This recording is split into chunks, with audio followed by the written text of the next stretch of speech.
एक समय की बात है, जमशेदपुर नामक गांव में एक जरिया नाम का बहुत ही गरीब व्यक्ति रहा करता था। वह किसी के खेतों में काम करके अपना गुजारा करता था। जब शाम को वह खेती करके अपने घर को वापस लौटता है तो उसकी पत्नी सीमा अपने सर पर हाथ रखकर बैठी होती है। जरिया अंदर आता है। वह जरिया से कहती है, घर में राशन के लिए एक भी दाना नहीं। तुमने कहा था तुम आते वक्त लेकर आओगे, लेकिन तुम तो खाली हाथ आ रहे हो। अरे हाँ, वो मैं मालिक के पास गया तो था काम लेने के लिए और पैसे मांगने के लिए, लेकिन उन्होंने मुझे मना कर दिया। कहा तेरे जैसे गरीब के लिए कोई काम नहीं अच्छा। तुमसे काम वाम तो होता नहीं, पैसे तुम कमा नहीं सकते। जाओ जाकर कुछ काम वाम देखो और तभी आना। फिर घर पर जरिया और उसका परिवार जैसे तैसे 2 दिन गुजार लेता है।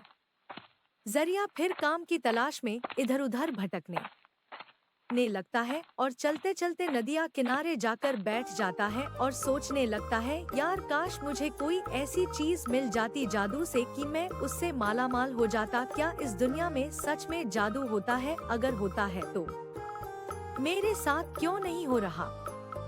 फिर जरिया अपना उदास चेहरा लेकर अपनी बीवी के पास जाता है और अपनी बीवी से उदास चेहरे में बोलता है, अरे भगवान, मैं आज गया था काम ढूंढने। मैंने पूरे गांव में काम ढूंढा लेकिन मुझे कहीं भी काम नहीं मिला। अरे जाओ, तुम्हारे बस की कुछ नहीं है। अरे मेरे दोस्त का पति है, वह काम ढूंढने निकला था कल, उसे तो मिल गया, लेकिन तुम जैसे पनौती को नहीं मिला। मुझे तुम्हारे साथ नहीं रहना। जरिया की बीवी उससे बहुत ज्यादा परेशान होकर उसके गांव को और उसको छोड़कर चली जाती है। फिर जरिया अपने मालिक के पास जाता है और जाकर बोलता है, सेठ जी, मुझे मेरी बीवी छोड़कर चली गई, मुझे आप काम दे दो, आपका बहुत बहुत आसान होगा।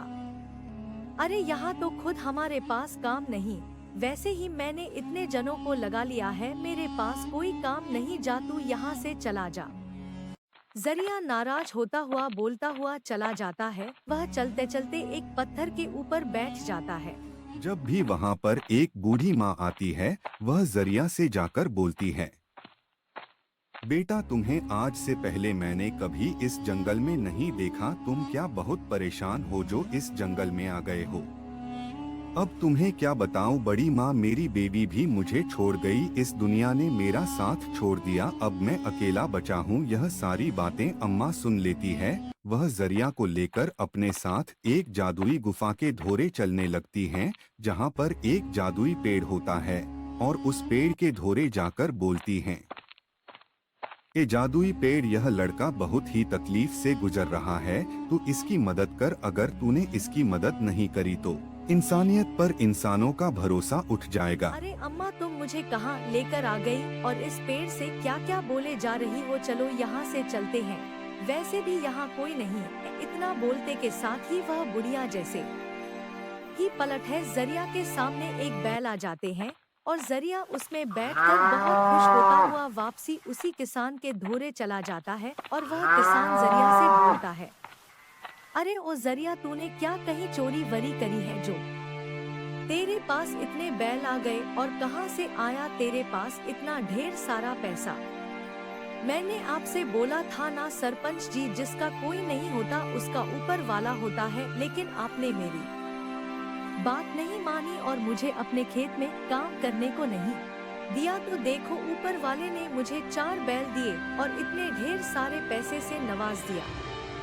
जरिया, मुझे पता है तूने कहीं चोरी वोरी करी है, लेकिन तू इस बात से बेफिक्र रहे, मैं इस बात का पता जरूर लगाऊंगा कि तेरे पास इतना ढेर सारा धन आया कहाँ से। बस जरिया के मालदारी के किस्से दूर दूर तलक गांवों में फैलने लगते हैं और जरिया एक अच्छी खासी जिंदगी ही बिताने लगता है। वह अपना एक बड़ा घर ले लेता है और आराम से कुर्सी पर बैठकर सोच रहा होता है। इतने में जरिया की बीवी जरिया के घर आ जाती है और बोलती है, सुनिए जी, मैं अपनी गलती पर शर्मिंदा हूँ, मुझे आप वापसी अपने घर बुला लीजिए, मैं आपसे माफी मांगने आई हूँ। मुझे पता है तू मेरी दौलत देखकर आई है, तुझे तो मेरे बुरे वक्त में साथ देना चाहिए था, लेकिन तू मुझे छोड़ के चली गई। जा, चली जा मेरे घर से, मुझे नहीं रखना तुझे अपने साथ। की बीवी यह सब सुनकर वहाँ से चली जाती है।